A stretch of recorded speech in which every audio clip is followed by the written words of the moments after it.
एक लड़का था, वो पढ़ने में बहुत तेज था। तो उसने अपनी पढ़ाई पूरी करने के बाद सोचा कि मैं जॉब नहीं करूँगा।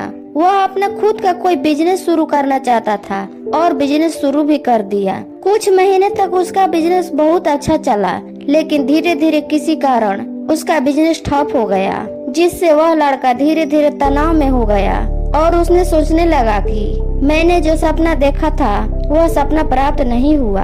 इस कारण से लड़का बहुत ज्यादा तनाव में रहने लगा। फिर उस लड़के के घर वाले ने काफी समझाया, उसके दोस्तों ने भी बहुत समझाया, लेकिन वह लड़का कुछ समझने को तैयार ही नहीं था। फिर ये बात उसके टीचर को पता चला, जिन्होंने उसे कॉलेज में पढ़ाया था।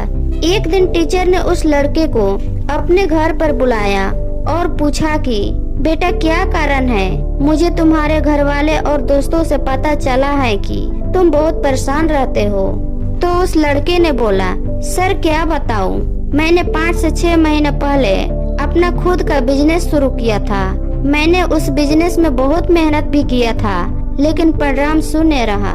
फिर टीचर ने कहा, बेटा इसमें घबराने वाली तो कोई बात नहीं है। जिंदगी में काफी लोग फेल होते हैं, ये पहली बार तो किसी के साथ नहीं हुआ है।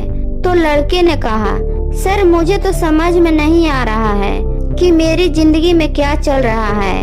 इतने सारे प्रयास करने के बाद भी कुछ परिणाम न मिले तो मुझे नहीं लगता कि जीवन का कोई मतलब है।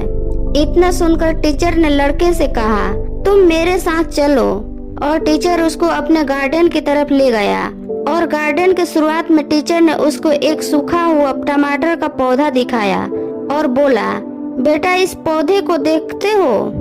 लड़के ने कहा, सर इसको क्या देखना, यह तो खुद मेरी तरह मरा हुआ है। फिर टीचर ने समझाया कि बेटा ये फालतू के बातें नहीं करते हैं। मैं तुम्हें यहाँ समझाने की कोशिश कर रहा हूँ कि मैंने खुद इस टमाटर के पौधे को वो सब चीज दी है जो उसको जरूरत थी, लेकिन ये फिर भी सूख गया और अब तो इसमें मेरा कोई नियंत्रण नहीं है। मेरा नियंत्रण तो था मेरी मेहनत पर, जो मैंने पूरी कर दी। तो लड़के ने कहा, सर जब यही बात आप खुद कह रहे हैं तो मुझे क्यों समझा रहे हो? आपका कहने का मतलब है कि मेहनत हम खुद कर सकते हैं, लेकिन परिणाम का हमारा अधिकार नहीं है। जब परिणाम पर हमें अधिकार नहीं है, सब भगवान के हाथ में है, तो फिर हम प्रयास क्यों कर रहे हैं? इतना सुनने के बाद टीचर को लगा कि यह लड़का डिप्रेशन की तरफ चला गया है, इसीलिए यह उल्टी बात कर रहा है। उन्होंने एक बार फिर उस लड़के को समझाया कि बेटा मेहनत हमारे हाथ में है, परिणाम हमारे हाथ में नहीं है, तुम यह सब समझ लो। लेकिन वह लड़का समझने को तैयार ही नहीं था और वह जाने लगा। तो टीचर ने उसको रोका और बोला, बेटा जाने से पहले एक बार तुम मेरे साथ चलो। टीचर उस लड़के को अपने स्टोर रूम के तरफ ले गया और रूम का दरवाजा खोला। जैसे ही दरवाजा खोला, रूम के अंदर लाल टमाटरों का ढेर लगा हुआ था। यह सब देखकर लड़का चौंक गया और टीचर से बोला, सर टमाटर का पौधा तो सूखा हुआ था।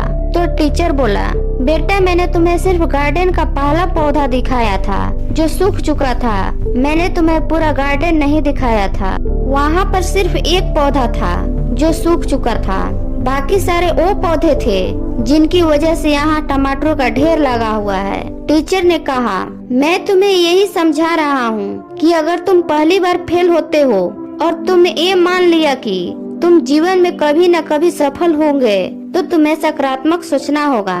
और तुम एक बार फेल हुए तो इसका मतलब ये नहीं है कि तुम बार बार फेल हो गए। इस संसार में जितने भी महान लोग हैं, चाहे कोई भी हो, सब अपने जीवन में कई बार फेल हुए हैं। दोस्तों इस कहानी के अंत में मैं यही कहना चाहूंगी कि अगर आपको लगता है कि आप किसी काम को लेकर तनाव में हैं या किसी काम में फेल हो रहे हो, तो लगातार कोशिश करते रहो, क्योंकि जब आप लगातार कोशिश करते रहोगे तो आपको खुद पता नहीं चलेगा वो कोशिश कब आपको एक बड़ा परिणाम देगी। बस लगातार संघर्ष करते रहिए, इसी का नाम जिंदगी है।